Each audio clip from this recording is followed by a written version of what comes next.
अस्सलाम वालेकुम, कैसे हैं आप सब। तो आज हम स्टार्ट करने जा रहे हैं एक्सरसाइज 4A का क्वेश्चन नंबर 9। तो मेरे पास ये बुक 1 है जिसको हम D1 भी बोलते हैं और उसका ये अपडेटेड 7th एडिशन यानी न्यू एडिशन मेरे पास मौजूद है। तो इस न्यू एडिशन का ये चैप्टर नंबर 4 चल रहा है। मैंने इस चैप्टर के नेम से एक सेपरेट प्लेलिस्ट बना दी हुई है, उसका लिंक भी नीचे डिस्क्रिप्शन में दे दिया है ताकि आपको इस चैप्टर से रिलेटेड तमाम सोल्यूशंस एक ही जगह पर आसानी से मिल सकें। इसके अलावा आपको डिस्क्रिप्शन में मेरे सोशल अकाउंट यानी मेरी फेसबुक प्रोफाइल और मेरी इंस्टाग्राम प्रोफाइल का लिंक भी मिल जाएगा। आप इन्हीं अकाउंट्स के थ्रू अपने क्वेश्चंस को, सजेशंस को मुझ तक भी पहुंचा सकते हैं। तो आइए स्टार्ट कर लेते हैं क्वेश्चन नंबर 9 को। मैंने क्वेश्चन नंबर 9 की स्टेटमेंट को और इसके तमाम पार्ट्स को नीचे नोट डाउन कर लिया है। हम वहीं से इसको रीड करेंगे, समझेंगे और इन तमाम पार्ट्स को स्टेप बाय स्टेप आंसर करेंगे। तो आइए स्टार्ट कर लेते हैं। तो अब आपको सामने स्क्रीन पर क्वेश्चन नंबर 9 की स्टेटमेंट भी लिखी हुई नजर आ रही है। नीचे ए से लेके एफ तक डिफरेंट पार्ट्स भी लिखे हुए नजर आ रहे हैं और सबसे नीचे आपको सिंगलटन सेट की डेफिनेशन भी लिखी हुई नजर आ रही है, जो कि हमने इसी वीडियो में समझनी है क्योंकि हमारा क्वेश्चन सिंगलटन सेट से रिलेटेड है। तो सबसे पहले हम क्वेश्चन नंबर 9 की स्टेटमेंट को रीड कर लेते हैं। तो यहाँ पे लिखा हुआ state whether each of the following is a singleton set. तो आपसे क्वेश्चन नंबर 9 में कहा जा रहा है कि आपने स्टेट करके दिखाना है, आपने लिख के दिखाना है, आपने बताना है कि नीचे दिए गए ए से लेके एफ तक डिफरेंट पार्ट्स क्या किसी सिंगलटन सेट को रिप्रेजेंट करते हैं या किसी सिंगलटन सेट को रिप्रेजेंट नहीं करते। यानी ए से लेके एफ तक डिफरेंट आपको पार्ट्स गिवन है, आपने इन पार्ट्स को रीड करना है, समझना है और उसके बाद बताना है कि क्या ये पार्ट्स किसी सिंगलटन सेट को रिप्रेजेंट कर रहे हैं या किसी सिंगलटन सेट को रिप्रेजेंट नहीं कर रहे। आपने जस्ट स्टेट करना है। स्टेट का मतलब जस्ट आपने येस और नो से आंसर करना है कि दिए गए पार्ट्स जो है सिंगलटन सेट को रिप्रेजेंट करते हैं या नहीं करते। अब इसके लिए जरूरी है कि आपको सिंगलटन सेट की डेफिनेशन आनी चाहिए। तो आ जाए नीचे सिंगलटन सेट की डेफिनेशन पे। पहले तो सिंगलटन सेट की डेफिनेशन लिखी हुई है, आ सेट, एक set containing only one element, जिसके अंदर सिर्फ एक ही एलिमेंट हो, is called a singleton set, उसी को सिंगलटन सेट कहते हैं। तो बड़ी आसान सी डेफिनेशन है। हम ऐसे सेट को सिंगलटन सेट बोलते हैं जिसके अंदर सिर्फ और सिर्फ एक ही एलिमेंट मौजूद हो। फॉर एग्जांपल मैं आपको एक एग्जांपल देता हूं कि लेट्स से मैं एक सेट ए लिखता हूं। ये एक सेट ए मैं लिखने जा रहा हूं, ठीक है। ये मैं कर्ली ब्रैकेट्स या आप इनको ब्रेसेस भी बोल सकते हैं, ये मैंने वो डाली और इसके अंदर एक एलिमेंट लिख दिया 6। तो आप देख सकते हैं कि ये जो सेट ए है इसके अंदर जस्ट एक ही एलिमेंट है 6। तो इसलिए हम इसको क्या बोलेंगे कि ये कौन सा सेट है, ये एक सिंगलटन सेट है। और ये जो आपके पास ये जो ब्रैकेट्स होती हैं या आप कह लें ब्रेसेस होती हैं, कर्ली ब्रैकेट्स भी कह सकते हैं, इसके अंदर जो चीजें लिखी होती है वो सेट के एलिमेंट्स ही कहला रहे होते हैं, सेट के मेंबर्स ही कहला रहे होते हैं। तो अगर आपको किसी भी सेट के अंदर सिर्फ और सिर्फ एक ही एलिमेंट नजर आएगा तो आपने कहना है कि वो सेट कौन सा सेट है, सिंगलटन सेट है। तो उम्मीद है आपको डेफिनेशन समझ आ गई कि ऐसा सेट जिसके अंदर सिर्फ और सिर्फ एक ही एलिमेंट मौजूद हो उसको हम सिंगलटन सेट बोलते हैं। अब आपने ऊपर वाले पार्ट्स को रीड करना है, समझना है और हर पार्ट को आपने पढ़ के बताना है कि ये किसी सिंगलटन सेट को रिप्रेजेंट कर रहा है या नहीं कर रहा। यानी अगर उसके अंदर एक ही एलिमेंट हुआ तो हम कह देंगे कि इस स्टेटमेंट के मुताबिक ये एक सिंगलटन सेट को रिप्रेजेंट करती है, और अगर उसके अंदर एक से ज्यादा एलिमेंट हुए या कोई भी एलिमेंट ना हुआ, दोनों केसेस में हम कहेंगे कि वो सिंगलटन सेट नहीं है। तो आइए स्टार्ट करते हैं पार्ट नंबर ए से। तो अब हम स्टार्ट कर लेते हैं पार्ट नंबर ए को। तो पार्ट नंबर ए में लिखा हुआ है whole number that is both prime and even. यानी पार्ट नंबर ए में आपको एक ऐसे सेट की डिस्क्रिप्शन बताई गई है कि जिसके अंदर एक होल नंबर मौजूद है एज एन एलिमेंट, जो कि प्राइम भी है और इवन भी है। यानी आपने पहले ये देखना है कि क्या कोई ऐसा होल नंबर एग्जिस्ट करता है जो कि प्राइम भी हो और इवन भी हो। उसके बाद हम डिसाइड कर पाएंगे कि पार्ट नंबर ए में जो डिस्क्रिप्शन प्रोवाइड की गई है किसी सेट की, कि क्या ये किसी सिंगलटन सेट को रिप्रेजेंट करती है या सिंगलटन सेट को रिप्रेजेंट नहीं करती। तो सबसे पहले होल नंबर्स को समझ लेते हैं। तो होल नंबर्स को हम कैपिटल W से रिप्रेजेंट करते हैं और एक ऐसा सेट होता है जिसके अंदर पहला एलिमेंट होता है 0, नेक्स्ट एलिमेंट होता है 1, फिर नेक्स्ट एलिमेंट होता है 2 और इसी तरीके से नंबर्स आगे आते जाते हैं। तो ये कंप्लीट सेट होल नंबर्स का सेट कहलाता है, जो कि 0 से स्टार्ट होता है और फिर 1 2 3 4 5 ये तमाम नंबर्स इसके अंदर आते जाते हैं। होल नंबर्स के सेट के अंदर कोई भी नेगेटिव नंबर नहीं आता, कोई भी डेसिमल वाला नंबर नहीं आता और कोई भी फ्रैक्शन नहीं आती। तो ऐसा सेट जो इस तरह का दिखता है, जो मैंने सामने बना दिया है, इस सेट को हम होल नंबर्स का सेट बोलते हैं। और इसके अंदर जो एलिमेंट्स आ रहे होते हैं या आप कह लें जो नंबर्स होते हैं उनको हम होल नंबर्स बोलते हैं। तो हमने इस सेट के अंदर से कोई ऐसा नंबर ढूंढना है जो कि प्राइम भी हो और इवन भी हो। अब प्राइम नंबर्स क्या होते हैं? प्राइम नंबर्स हम उन नंबर्स को बोलते हैं जिनको कंप्लीटली डिवाइड कर देने वाले या आप कह लें जिनको एग्जैक्टली डिवाइड कर देने वाले सिर्फ दो ही नंबर्स या दो ही पॉजिटिव नंबर्स एग्जिस्ट करते हो, एक 1 और एक वो खुद। जैसे फॉर एग्जांपल 2 एक प्राइम नंबर होता है क्योंकि 2 को कंप्लीटली डिवाइड करने वाले दो ही नंबर्स मौजूद हैं, एक 1 और एक 2 खुद। इसी तरीके से 3 भी एक प्राइम नंबर है क्योंकि 3 को कंप्लीटली डिवाइड करने वाले दो ही नंबर्स अवेलेबल हैं, एक 1 और एक 3 खुद। तो ऐसा कोई भी नंबर जिसको कंप्लीटली डिवाइड कर देने वाले दो ही पॉजिटिव नंबर्स मौजूद हो हो उसी नंबर को हम प्राइम नंबर बोलते हैं। तो इवन क्या होते हैं? इवन नंबर्स बहुत आसान है, वो नंबर्स जो कंप्लीटली डिवाइड हो जाते हैं 2 पर, या आप कह लें जो 2 के टेबल पर आते हैं वो इवन नंबर्स होते हैं। जैसे 2, 4, 6, 8, ये सारे के सारे इवन नंबर्स होते हैं। तो अब आपने देखना है कि क्या कोई होल नंबर है ऐसा जो कि प्राइम भी हो और इवन भी हो, यानी आपने इस होल नंबर के सेट में देखना है, क्योंकि इसी के अंदर होल नंबर्स लिखे हुए, क्या कोई ऐसा होल नंबर मौजूद है जो कि प्राइम नंबर भी हो और इवन नंबर भी हो। तो ऐसा बिल्कुल है, आप देख सकते हैं ये 2 एक ऐसा नंबर है जो कि प्राइम भी है, मैंने आपको भी यहाँ पर बताया, क्योंकि इसको कंप्लीटली डिवाइड कर देने वाले 2 ही पॉजिटिव नंबर्स मौजूद हैं, एक 1 और 2, तो ये प्राइम तो कहलाएगा ही कहलाएगा। तो 2 एक प्राइम नंबर भी है और 2 जाहिर बात है 2 पर डिवाइड भी होता है, 2 के टेबल पे भी आता है, 2 1 टाइम्स ही क्या होता है 2, तो ये एक इवन नंबर भी है। तो इसका मतलब आपको एक ऐसा होल नंबर मिल गया जो कि प्राइम भी है और इवन भी है। क्या इसके अलावा भी कोई होते हैं? तो इसके अलावा और कोई नंबर ऐसा नहीं होता जो कि होल नंबर की सेट के अंदर मौजूद हो और प्राइम भी हो और इवन भी हो। जैसे फॉर एग्जांपल आप इस 3 को देख लें, 3 जो है होल नंबर के सेट के अंदर मौजूद है, यानी होल नंबर है, प्राइम भी है, क्योंकि इसके सिर्फ 2 ही जो है आप कह लें फैक्टर्स हैं, इसको कंप्लीटली डिवाइड करने वाले सिर्फ 2 ही पॉजिटिव नंबर्स हैं, तो प्राइम भी है। लेकिन ये इवन नहीं है, क्योंकि ये 2 का टेबल पर नहीं आता, या आप कह लें कंप्लीटली डिवाइड नहीं होता 2 से। तो सिर्फ और सिर्फ एक ही ऐसा नंबर है 2 जो कि होल नंबर्स के सेट के अंदर भी मौजूद है, यानी होल नंबर भी है, प्राइम भी है और इवन भी है। तो इसका मतलब अगर मैं इस ए पार्ट में जो सेट की डिस्क्रिप्शन दी गई है इसको सेट नोटेशन में लिख दूं। सेट नोटेशन क्या होती है? जिसके अंदर आप इस तरह की ब्रैकेट्स डालते हैं जिनको आप ब्रेसेस भी बोलते हैं, और इसके अंदर सेट के एलिमेंट्स लिखते हैं, क्योंकि इस सेट का एक ही एलिमेंट है जो मैं आपको समझा चुका हूं 2, क्योंकि 2 ही वो वाहिद होल नंबर है जो कि प्राइम भी कहलाता है और इवन भी कहलाता है। तो ये इसकी सेट नोटेशन कहलाएगी। तो इस सेट नोटेशन से क्लियर हो गया कि ये एक ऐसा सेट है जिसके अंदर सिर्फ और सिर्फ एक ही एलिमेंट मौजूद है जो कि है 2, ये 2 इसका एलिमेंट है। तो ऐसा सेट जिसके अंदर सिर्फ और सिर्फ एक एलिमेंट मौजूद हो उसी को तो हम सिंगलटन सेट बोलते हैं। तो इसका मतलब ए वाला जो पार्ट है ये तो वाकई में एक सिंगलटन सेट को रिप्रेजेंट कर रहा है। तो इसलिए आपने इसके नीचे ये आंसर लिख देना, ये डिस्क्रिप्शन फॉर्म ही इसका आंसर है जो कि आपने नोट डाउन भी कर लेनी है। तो इस पार्ट नंबर ए का आंसर हो गया यस, यानी वाकई में ये एक सिंगलटन सेट है। It is a singleton set. क्यों? क्योंकि as it contains only 1 element, क्योंकि इसके अंदर सिर्फ और सिर्फ एक एलिमेंट है, दैट इज 2, जो कि 2 है। तो ये मैंने सेट नोटेशन आपकी आसानी के लिए लिख दी है और नीचे डिस्क्रिप्शन आपको यहां पर लिख के दिखा दी है, आपने यही डिस्क्रिप्शन कोड कर देनी है। तो ए पार्ट जो है वो एक सिंगलटन सेट को रिप्रेजेंट करता है। तो यहां पे ए पार्ट फिनिश हुआ, अब चलते हैं इसके नेक्स्ट पार्ट की तरफ। तो अब हम बी पार्ट को स्टार्ट कर लेते हैं। तो बी पार्ट में लिखा हुआ है नेगेटिव इंटीजर ग्रेटर देन 0, यानी बी पार्ट में आपको कहा जा रहा है कि एक ऐसा सेट है जिसके अंदर कोई नेगेटिव इंटीजर है और वो ऐसा नेगेटिव इंटीजर है जो कि 0 से बड़ा है। अब इंटीजर्स किसको बोलते हैं? तो हम सेट ऑफ इंटीजर्स को पहले यहाँ पे डिफाइन कर लेते हैं। तो सेट ऑफ इंटीजर्स को हम कैपिटल जी से रिप्रेजेंट करते हैं। इसके अंदर कैसे एलिमेंट्स होते हैं, कैसे नंबर्स होते हैं? इसके अंदर 0 होता है, इसके अंदर पॉजिटिव नेगेटिव 1 होता है, इसके अंदर पॉजिटिव नेगेटिव 2 होता है, और इसी तरीके से आगे चलते जाते हैं नंबर्स। तो इस सेट को बोलते हैं सेट ऑफ इंटीजर्स, और जो इसके अंदर एलिमेंट्स हैं, जो नंबर्स मौजूद होते हैं, उन्हीं को इंटीजर्स कह रहे होते हैं। इसके अंदर कोई भी डेसिमल वाले नंबर्स नहीं होते, कोई फ्रैक्शन वाले नहीं होते, और भी आप कह लें किसी भी किस्म के कोई और नंबर्स मौजूद, स्क्वायर रूट वगैरह नहीं होते। तो जस्ट इस तरह के जो नंबर्स आपको दिखते हैं उन्हीं को हम इंटीजर्स बोलते हैं, और इस कंप्लीट सेट को सेट ऑफ इंटीजर्स बोलते हैं।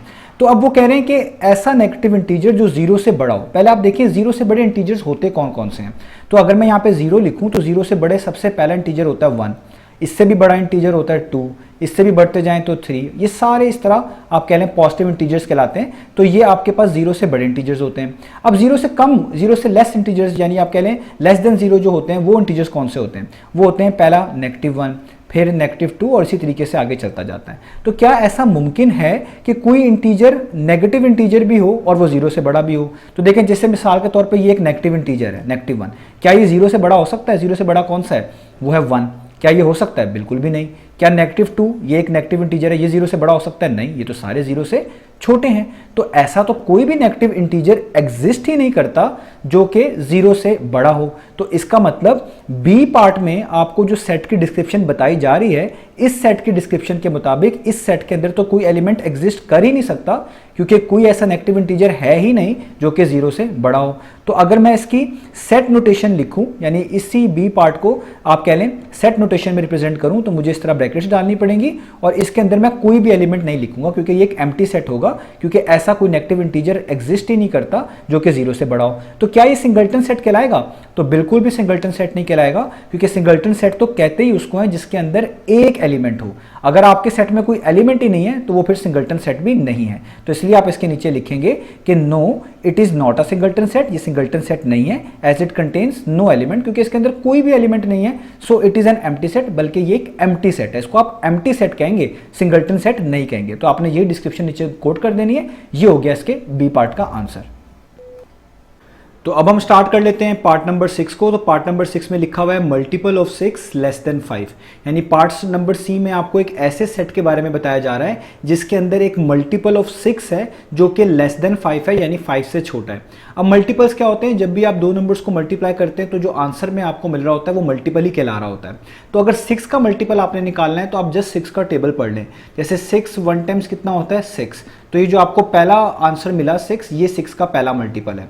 अगर आप 6 को 2 से मल्टीप्लाई करें तो आपको आंसर मिलता है 12, तो ये 6 का दूसरा मल्टीपल है। तो देखिए दो नंबर्स मल्टीप्लाई हो रहे हैं और आंसर में कुछ मल्टीपल आपको मिल रहे हैं। और यूं भी कह सकते हैं जब आप 6 को किसी और नंबर से मल्टीप्लाई करते जाएंगे तो वो 6 के मल्टीपल कहलाते जाएंगे। अगर 5 को किसी और से नंबर से मल्टीप्लाई करते जाएंगे वो 5 के मल्टीपल कहलाते जाएंगे। तो जनरली मल्टीपल की डेफिनेशन यही होती है कि जब भी आप दो नंबर्स को मल्टीप्लाई करते हैं आपको आंसर में एक मल्टीपल मिलता है। अगर आपने 6 के मल्टीपल निकालने हैं तो आप 6 को मल्टीप्लाई करें डिफरेंट नंबर से तो आपको 6 के मल्टीपल मिलना शुरू हो जाएंगे। तो पहला मल्टीपल 6 का 6 ही कहलाता है, दूसरा मल्टीपल 6 का 12 भी कहलाता है, तीसरा मल्टीपल 6 का 6 3 टाइम्स कितना होगा? 18 कहलाएगा। और इसी तरीके से आगे चलता जाएगा। तो आप जब अपने नंबर को जिसके आप मल्टीपल निकालना चाह रहे हैं डिफरेंट नेचुरल नंबर से मल्टीप्लाई करवाते जाएंगे तो जो कि 1 से स्टार्ट होते हैं तो आपको 6 के मल्टीपल मिलते जाएंगे। तो क्या कोई ऐसा मल्टीपल है 6 का जो कि लेस देन 5 हो, यानी 5 से छोटा हो? तो ऐसा तो कोई भी मल्टीपल नहीं है। सबसे पहला मल्टीपल भी आप देखें तो वो 6 ही है जो कि 5 से बड़ा है। दूसरा जाहिर बात है 12 है, वो भी 5 से बड़ा है। तीसरा 18 है, वो भी 5 से बड़ा है। तो सी पार्ट के मुताबिक ऐसा तो कोई मल्टीपल है ही नहीं जो लेस देन 5 हो, जो 5 से छोटा हो। यहाँ पे तो सारे या तो 6 है या 6 से बड़े हैं। तो इसका मतलब सी पार्ट के जो सेट जिसी पार्ट में जो सेट की डिस्क्रिप्शन बताई गई है उसके मुताबिक इस सेट के अंदर कोई भी एलिमेंट नहीं होना चाहिए, क्योंकि ऐसा कोई एलिमेंट है ही नहीं जो 6 का मल्टीपल भी हो और 5 से छोटा भी हो। तो इसलिए अगर मैं इस सी पार्ट को सेट नोटेशन में रिप्रेजेंट करूं तो एक एम्प्टी सेट से रिप्रेजेंट करूंगा, क्योंकि इस सेट के अंदर कोई भी एलिमेंट मौजूद ही नहीं है। तो ये एक एम्प्टी सेट हुआ। तो मैं आपको बता चुका हूं कि ऐसा सेट जिसके अंदर कोई भी एलिमेंट ना हो वो एम्प्टी सेट होता है और उसको हम सिंगल्टन सेट नहीं कहते, क्योंकि सिंगल्टन सेट तो कहते ही उसको हैं, उसी सेट को बोलते हैं कि जिसके अंदर सिर्फ और सिर्फ एक ही एलिमेंट हो। अगर आपके सेट के अंदर कोई एलिमेंट है ही नहीं तो वो एम्प्टी सेट हो सकता है, सिंगल्टन सेट नहीं हो सकता। तो आप इसके नीचे ये आंसर लिख देंगे नो, ये सिंगल्टन सेट नहीं है, it is not a singleton set as it contains no element, क्योंकि इसके अंदर कोई भी एलिमेंट मौजूद नहीं है। So it is an empty set. तो आप इसको एम्प्टी सेट कह सकते हैं, सिंगल्टन सेट नहीं कह सकते। आप इस डिस्क्रिप्शन को अपनी वर्डिंग में भी लिख सकते हैं, इसमें कोई इशू नहीं है। तो ये इसके सी पार्ट का आंसर हो गया। अब चलते हैं डी पार्ट की तरफ। तो अब हम स्टार्ट कर लेते हैं डी पार्ट को। तो डी पार्ट में लिखा हुआ है डेज इन अ वीक, यानी यहां पर एक ऐसे सेट के बारे में बताया जा रहा है जिसके अंदर जो एलिमेंट्स हैं वो डेज हैं इन अ वीक, जो कि एक हफ्ते में होते हैं। अब एक हफ्ते में कितने दिन होते हैं? 7 दिन होते हैं। कौन कौन से? जो मैंने नीचे पहले ही आप देख सकते हैं सेट नोटेशन में लिख दी हैं। कौन कौन से होते हैं? Monday, Tuesday, Wednesday, Thursday, Friday, Saturday और संडे।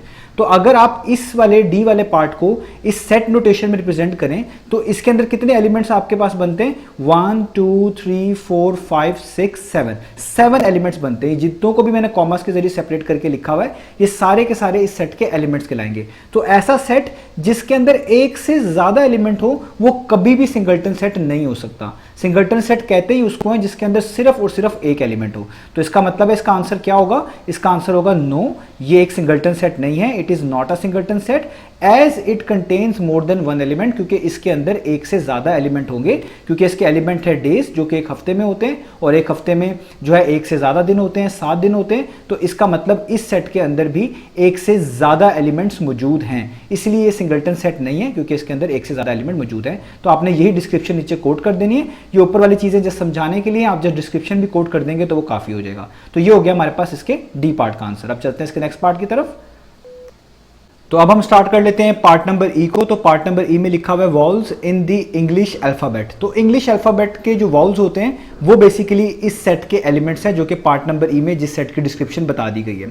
तो कितने वॉल्स होते हैं वो आपको पता है। तो अगर मैं इस ई वाले पार्ट को सेट नोटेशन में लिखूं, यानी इस तरह ब्रैकेट्स के अंदर डाल के इसके एलिमेंट्स को रिप्रेजेंट करना चाहूं, तो कितने वॉल्स होते हैं इंग्लिश अल्फ़ाबेट में? वो होते हैं ए, ई, आई, ओ एंड यू, यानी 5 बेसिकली एलिमेंट्स बन गए, क्योंकि इस सेट के अंदर ये मैंने जितने भी लेटर्स लिखे हैं कॉमास के जरिए सेपरेट करके लिखे हैं, तो ये इसके एलिमेंट्स कहलाएंगे। तो इस सेट के अंदर तो 5 एलिमेंट्स आते हैं, क्योंकि इस सेट के अंदर वॉल्स थे इंग्लिश अल्फ़ाबेट के और वो 5 होते हैं जो कि हैं ए, ई, आई और यू। तो इसका मतलब 5 एलिमेंट्स आ गए। तो ऐसा सेट जिसके अंदर 5 एलिमेंट्स हों वो कभी भी सिंगल्टन सेट नहीं हो सकता, क्योंकि सिंगल्टन सेट सिर्फ उसी सेट को बोलते हैं जिसके अंदर सिर्फ और सिर्फ एक एलिमेंट हो। तो इस ई पार्ट का भी आपने आंसर लिख देना है, नो, ये सिंगल्टन सेट नहीं है, it is not a singleton set as it contains more than 1 element, क्योंकि इसके अंदर एक से ज्यादा एलिमेंट्स मौजूद होंगे। तो ई वाला पार्ट भी सिंगल्टन सेट नहीं है, यानी अभी तक जस्ट ए वाला पार्ट जो था वो हमारे पास सिंगल्टन सेट था, अदरवाइज और कोई भी सिंगल्टन सेट नहीं बन पाया। अब चलते हैं इसके नेक्स्ट पार्ट यानी पार्ट नंबर एफ की तरफ। तो अब हम स्टार्ट करते हैं पार्ट नंबर एफ को। तो पार्ट नंबर एफ में लिखा हुआ है कंपोजिट नंबर लेस देन 5, यानी पार्ट नंबर एफ में आपको एक ऐसे सेट की डिस्क्रिप्शन बताई जा रही है कि जिस सेट के अंदर कोई कंपोजिट नंबर है और वो लेस देन 5 है और वो 5 से छोटा है। अब कंपोजिट नंबर किसको बोलते हैं? हम ऐसे नंबर्स को कंपोजिट नंबर्स कहते हैं जिनके 2 से ज्यादा फैक्टर्स होते हैं। फैक्टर्स कहते हैं जो कंप्लीटली डिवाइड करें। जैसे फॉर एग्जांपल अगर 6 है तो 6 का एक फैक्टर 1 है, क्योंकि 1 कंप्लीटली डिवाइड करता है 6 को। 6 का एक फैक्टर 2 है, क्योंकि 2 कंप्लीटली डिवाइड करता है 6 को। 6 का एक फैक्टर 3 है, क्योंकि 3 कंप्लीटली डिवाइड करता है 6 को। और 6 का एक फैक्टर ये खुद भी है, यानी 6 भी है, क्योंकि 6 भी कंप्लीटली डिवाइड करता है 6 को। तो ऐसा नंबर जिसके 2 से ज्यादा फैक्टर्स आपको मिले उसी नंबर को हम कंपोजिट नंबर कहते हैं, या यूं भी कह सकते हैं एक ऐसा नंबर जिसको कंप्लीटली डिवाइड करने वाले 2 से ज्यादा नंबर्स हो वो कंपोजिट नंबर्स होते हैं। तो अब यहां पर ऐसे कंपोजिट नंबर का जिक्र किया जा रहा है जो कि लेस देन 5 है। तो हम पहले वो नंबर्स लिख लेते हैं जो 5 से छोटे होते हैं, लेस देन 5 होते हैं। वो कौन कौन से होते हैं? वो होता है 1, वो होता है 2, वो होता है 3 और वो होता है 4। 5 तो नहीं लिखेंगे क्योंकि लेस देन 5 पूछे हैं, 5 से छोटे वाले। अब इनमें से वो नंबर्स हमने अलग कर लेने हैं जिनके 2 से ज्यादा फैक्टर्स मौजूद हैं, यानी जिनको कंप्लीटली डिवाइड करने वाले 2 से ज्यादा नंबर्स मौजूद हैं, वही कंपोजिट होंगे। तो क्या 1 है कंपोजिट? तो 1 तो कंपोजिट नहीं है, क्योंकि 1 को कंप्लीटली डिवाइड करने वाला एक ही नंबर मौजूद है 1, यानी 1 का एक ही फैक्टर है। तो कंपोजिट तो कहती है उसको जिसके 2 से ज्यादा फैक्टर हो, तो 1 तो कभी भी कंपोजिट नहीं होगा। 2 को देखें तो 2 के सिर्फ 2 फैक्टर्स होते हैं, 2 को कंप्लीटली डिवाइड करने वाले सिर्फ 2 ही नंबर होते हैं, 1 और 2। तो इसके भी फैक्टर्स 2 से ज्यादा तो ना हुए, तो ये भी आपके पास कंपोजिट ना हुआ। 3 को देखें, 3 को भी कंप्लीटली डिवाइड करने वाले, यानी इसके भी सिर्फ 2 ही फैक्टर्स होते हैं, एक 1 और एक इटसेल्फ यानी 3, तो इसके भी 2 से ज्यादा फैक्टर्स ना हुए, तो ये भी आपके पास कंपोजिट नंबर ना हुआ। लेकिन अगर आप 4 को देखें तो 4 के जो फैक्टर्स हैं वो 2 से ज्यादा हैं। कैसे? 4 को 1 भी कंप्लीटली डिवाइड करता है, 4 को 2 भी कंप्लीटली डिवाइड करता है और 4 को 4 इटसेल्फ भी डिवाइड करता है। तो देखें 2 से ज्यादा है ना, यानी 3 फैक्टर्स मौजूद हैं। तो ऐसा नंबर जिसके 3 फैक्टर्स मौजूद हो, जिसको कंप्लीटली डिवाइड करने वाले 2 से ज्यादा नंबर्स मौजूद हो, वही कंपोजिट नंबर कहलाता है। तो आपको एक ऐसा नंबर मिल गया ना जो कि कंपोजिट नंबर है और 5 से क्या है? छोटा है। तो अगर मैं इस पार्ट नंबर एफ को सेट नोटेशन में लिखूं, यानी इसके एलिमेंट्स को इस तरीके से ब्रैकेट्स के अंदर लिखूं, तो वो क्या बनता है? वो बनता है जस्ट 4, यानी पार्ट नंबर एफ के मुताबिक ये एक ऐसा सेट है जिसके अंदर सिर्फ और सिर्फ एक ही एलिमेंट है 4। तो मैंने आपको यही कहा था कि ऐसा सेट जिसके अंदर सिर्फ और सिर्फ एक ही एलिमेंट हो उसी को हम सिंगल्टन सेट बोलते हैं। तो इसका मतलब पार्ट नंबर एफ एक सिंगल्टन सेट को रिप्रेजेंट करता है, क्योंकि इसके अंदर जस्ट एक ही एलिमेंट आएगा और वो है 4। तो अब जस्ट आपने इसका आंसर लिख देना है और इसका आंसर आप लिखेंगे यस, वाकई में ये एक सिंगल्टन सेट है। Yes, it is a singleton set as it contains only 1 element, क्योंकि इसके अंदर सिर्फ एक ही एलिमेंट है, दैट इज 4, जो कि 4 है। तो इसका मतलब सिर्फ ए और एफ पार्ट जो है वो सिंगल्टन सेट है, बाकी कोई भी पार्ट सिंगल्टन सेट को रिप्रेजेंट नहीं करता। अब मैं आपको इसके तमाम आंसर्स यहां पे लिख के दिखा देता हूं ताकि आपके लिए नोट करना आसान हो। बाकी मैंने आपको हर पार्ट अलग अलग से समझा दिया। तो ये ऊपर वाले तमाम पार्ट्स के आंसर हैं जो कि हमने डिस्क्रिप्टिव फॉर्म में लिखे थे, आपको समझा दिए हैं। इनकी सेट नोटेशन भी बनाकर दिखाई है इसी वीडियो के अंदर, वो आप वीडियो को जब शुरू से देखेंगे आपको पता चल गया होगा। इसके अलावा जो मैंने आपको यहाँ पे ग्रीन कर दिए हैं, यानी ए और एफ पार्ट जो है जस्ट वही इसका आंसर बनते हैं, यानी ए और एफ पार्ट के अंदर जो सेट रिप्रेजेंट किए गए हैं वही सिंगल्टन सेट हैं। उनको मैंने डिफरेंट कलर से यहाँ पर उनके आंसर्स को जो है कलर भी कर दिया है। तो उम्मीद है आपको क्वेश्चन नंबर 9 के तमाम पार्ट समझ आए होंगे। इंशाल्लाह नेक्स्ट वीडियो में मिलेंगे बाकी सोल्यूशंस के साथ।